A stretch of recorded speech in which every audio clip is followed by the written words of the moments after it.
Mari kita belajar dari kisah Ananias dan Safira ini dan kita kembali kepada Allah untuk kita bertobat dari perbuatan kita yang salah, untuk kita tidak menahan apapun pemberian kita yang seharusnya menjadi milik Tuhan, dan kita melakukannya dengan hati yang sukacita.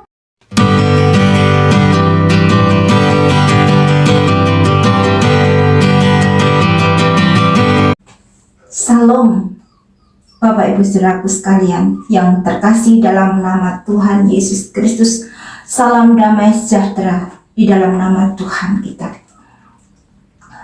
Bapak Ibu Saudaraku sekalian, di dalam kehidupan kita harus mengenal siapa Allah yang kita sembah. Bahwa Dia bukanlah Allah yang mati, tapi Allah yang kita sembah, Dia adalah Allah yang hidup. Dia adalah Allah yang berkuasa dahulu, sekarang, dan sampai selama-lamanya. Dia bukanlah Allah yang kejam, Allah yang tidak tahu dan tidak mengerti dengan keadaan kita. Tapi sesungguhnya segala perbuatan kita, apa yang kita lakukan di dunia ini, semuanya terbuka, telanjang di mata Allah. Dan Allah mengetahui semuanya. Apapun di dalam hati kita, dalam pikiran kita, semuanya Allah mengetahui. Kalau kita melihat dalam kehidupan sepasang suami istri, yaitu Ananias dan Safira, di mana Ananias dan Safira ini, suami istri ini, memiliki suatu kesepakatan di mana mereka mau menahan sebagian dari hasil penjualan sebidang tanah milik mereka. Dan apa yang terjadi dalam kehidupan mereka ketika Ananias terlebih dahulu menghadap rasul-rasul? Pada saat itu juga Rasul Petrus berkata kepada Ananias di dalam Kisah Para Rasul 5 ayat yang ketiga. Tetapi Petrus berkata, "Ananias, mengapa hatimu dikuasai iblis sehingga engkau mendustai Roh Kudus dan menahan sebagian dari hasil penjualan tanah itu? Selama tanah itu tidak dijual, bukankah itu tetap kepunyaanmu? Dan setelah dijual, bukankah hasilnya itu tetap dalam kuasamu? Mengapa engkau merencanakan perbuatan itu dalam hatimu? Engkau bukan mendustai manusia, tetapi mendustai Allah." Saudara, apa yang kita punya itu adalah kasih karunia Allah untuk kita pakai di dalam kehidupan kita, untuk kita gunakan di dalam kehidupan kita. Tetapi ketika kita diberi kelimpahan, ketika kita diberi karunia untuk menikmati apa yang kita punya di dalam dunia ini, dan kita harus mengembalikannya kepada Allah. Dan kalau kita menahan apa yang harus kita berikan kepada Allah, tidakkah Allah melihat? Tidakkah Allah mengerti apa yang kita perbuat, apa yang kita pikirkan? Sama seperti yang dikatakan oleh Rasul Petrus ini kepada Ananias. "Ananias, mengapa hatimu dikuasai oleh iblis?" Jadi, Bapak Ibu Saudaraku sekalian, kita sebagai manusia, orang yang dahulunya berdosa, tapi sekarang kita telah menerima pengampunan dosa. Mengapa hati kita, pikiran kita masih kita serahkan kepada iblis yang berusaha untuk mencuri, membunuh, dan membinasakan kita? Sekalipun itu dalam hati dan pikiran, kita tidak tahu akan jebakan iblis. akan tipu daya iblis, sehingga kita tidak mau taat akan perintah Allah yang seharusnya kita lakukan. Ketika Ananias mendengar perkataan itu, rebahlah Ananias dan putuslah nyawanya. Demikian juga dengan istrinya Safira. Setelah suaminya dikuburkan, kira-kira 3 jam kemudian masuklah istri Ananias, yaitu Safira. Tapi Safira tidak tahu apa yang telah terjadi. Dan ketika Petrus berkata kepada Safira, "Katakanlah padaku, dengan harga sekiankah tanah itu kamu jual?" Jawab perempuan itu, "Betul sekian." Kata Petrus, "Mengapa kamu berdua bersepakat untuk mencobai roh Tuhan? Lihatlah, orang-orang yang baru mengubur suamimu berdiri di depan pintu dan mereka akan mengusung engkau juga keluar." Lalu rebahlah perempuan itu seketika itu juga di depan kaki Petrus dan putuslah nyawanya. Jadi Bapak Ibu saudaraku sekalian, Ananias dan Safira ini bukan orang yang tidak beribadah, bukan orang yang tidak mengenal Allah.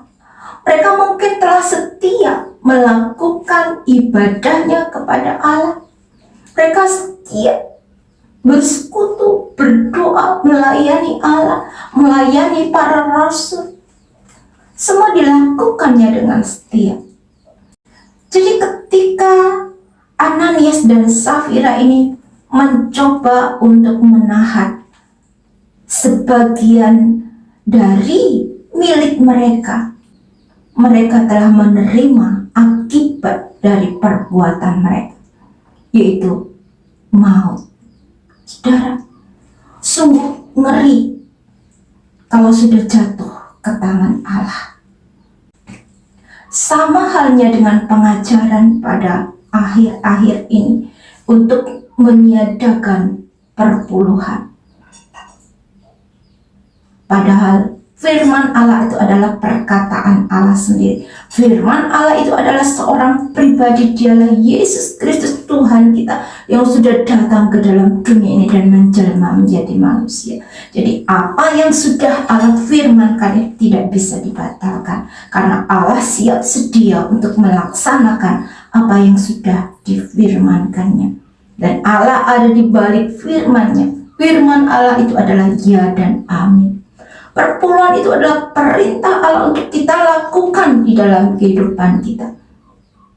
Dan kalau kita meniadakan perpuluhan, itu artinya kita juga tidak mentaati firman Tuhan. Karena sifat kita serakah, sehingga kita tidak rela membawa perpuluhan kita kepada Allah. Ini adalah pengajaran yang sangat viral pada akhir-akhir ini. Dan adakah kita menuruti perintah Allah ataukah kita menuruti perintah manusia? Sama seperti yang dikatakan Tuhan Yesus kepada orang-orang Yahudi pada waktu itu. Percuma mereka beribadah kepadaku, karena apa yang mereka ajarkan dan yang mereka lakukan adalah perintah manusia. Bapak Ibu saudaraku sekalian, kita sebagai manusia, kita harus belajar untuk melakukan kehendak Allah di dalam kehidupan kita. Karena jika seorang menambahkan sesuatu kepada perkataan ini, maka Allah akan menambahkan kepadanya malapetaka yang tertulis di dalam kitab ini. Dan jikalau seorang mengurangkan sesuatu dari perkataan-perkataan dari kitab nubuat ini, maka Allah akan mengambil bagiannya dari pohon kehidupan dan dari kota kudus seperti yang tertulis di dalam kitab ini. Jadi kalau kita mau memberikan persembahan kita kepada Allah, dan itu adalah perintah Allah, mengapa kita tidak melakukannya? Mengapa kita tidak rela atau kita menahan apa yang seharusnya kita berikan kepada Allah.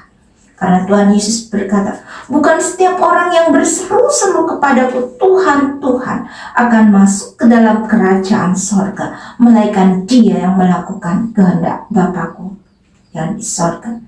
Kalau apa yang sudah terjadi menimpa kepada Ananias dan Safira ini terjadi pada kita, adakah lagi pengampunan dosa yang kita terima dari Allah? Ngeri benar kalau itu sudah jatuh ke dalam tangan Allah yang hidup. Karena hukumannya adalah maut. Jadi apapun yang kita lakukan, apapun yang kita kerjakan di dalam kehidupan ini, semuanya ada konsekuensinya. Dan mungkin kita tidak langsung menuai apa yang kita perbuat. Atau mungkin itu akan ditimpakannya kepada anak cucu kita nanti, ataukah diri kita sendiri, sama seperti yang terjadi dalam kehidupan Ananias dan Safira. Kita tidak tahu rahasia Allah, kita tidak tahu semuanya, karena kita adalah manusia ciptaan Allah. Kita terbatas dalam pemikiran, dalam segala hal di dalam kehidupan kita. Tapi mari kita sebagai orang-orang yang percaya kepada Tuhan, kita belajar menurut apa yang menjadi perintah Allah untuk kita lakukan dengan setia, supaya kita tidak menerima hukuman kekal. Karena orang yang tidak mau melakukan kehendak Allah di dalam kehidupannya, hukumannya sangat ngeri, yaitu maut. Maut adalah neraka kekal. Tidak ada pengampunan lagi bagi orang yang sudah berada di dalam neraka. Karena Tuhan Yesus bukan mati bagi orang yang sudah ada di dalam neraka, tapi Tuhan Yesus mati bagi orang-orang yang masih hidup yang ada di dalam dunia ini, untuk mereka memperoleh penebusan, mereka memperoleh pengampunan dosa, sehingga mereka tidak masuk ke dalam neraka kekal, tapi mereka masuk ke dalam kerajaan sorga. Jadi dalam kehidupan kita, kita seharusnya memiliki roh yang takut akan Allah, untuk kita mau menuruti apa yang sudah tertulis di dalam firman Tuhan. Bukan kita untuk menguranginya, bukan kita untuk menuruti kehendak diri kita sendiri, tapi kita berusaha untuk mengerti apa yang menjadi maksud Allah, perintah Allah untuk kita lakukan di dalam kehidupan kita, supaya kita yang sudah menerima pengampunan dosa ini, kita tidak menjadi sia-sia, kita tidak menjadi orang-orang yang bodoh, tetapi kita menjadi orang-orang yang bijaksana, sehingga kita masuk ke dalam kerajaan sorga. Kita menerima upah kita untuk kita masuk ke dalam sorga kekal, suatu tempat yang sudah Allah persiapkan bagi kita. Bukan sebaliknya, kita menerima hukuman dari Allah dan menerima siksaan kekal. Tidak, Bapak Ibu Saudara sekalian.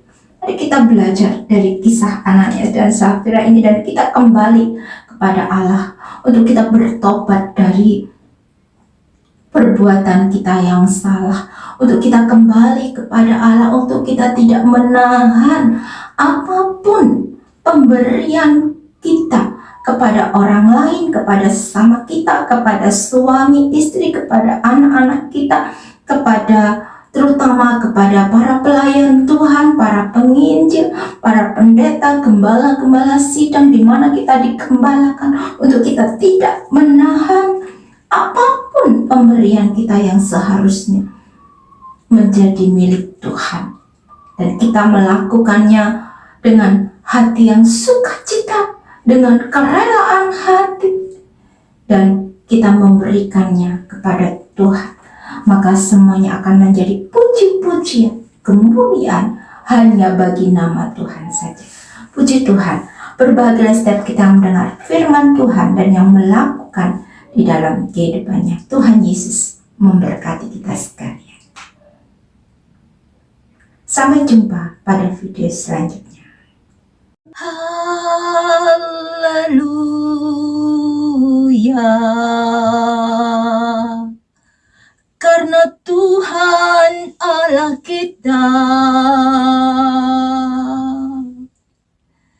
Yang Maha Kuasa telah menjadi Raja. Mari kita bersorak-sorai. Haleluya.